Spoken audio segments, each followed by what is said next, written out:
In this video, I'm going to teach you how to use torch in left hand in Minecraft Java. It's a very easy process, so make sure to follow along. In this video, I'm going to teach you how you can use a torch on the offhand, aka the left hand in Minecraft.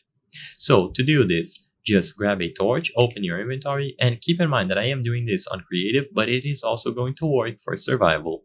You will see this slot here, so you will have the slots for your armor, you will see the crafting grid. All that you have to do is drag the torch here. And immediately upon clicking on that slot, you will see the torch in your offhand.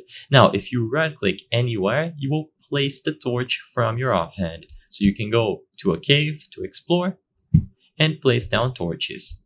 Now, by default, it isn't going to have dynamic lighting. This means that it is not going to illuminate the area around you as you walk by. This feature is only available if you download mods like Optifine, Sodium, shaders, and so on, so keep that in mind. But you can still place them down. And of course, you can use this offhand slot for anything else. You can use blocks, you can use torches, tools, whatever you have. And if you right click, you will use the torch. Keep in mind that if you have an item that can be right-clicked in your main hand, then you will not be able to place the torch. So in this example, because the shield can also be used if I right-click, it isn't going to place down the torch. But if I grab my hands, I'll be able to place them down naturally. So it is simple to do, and you can do this with torches or any other item.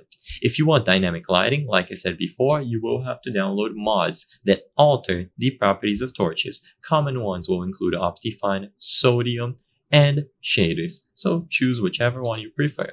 So I hope I was able to help you on using a torch in your offhand. Before I end this video, there is something I want to highlight. As you can see, 83% of the people watching our content are not subscribed. If you subscribe, you can help us from the channel make higher quality videos, so I highly count on your subscription. Thank you for watching, and I'll see you on the next one.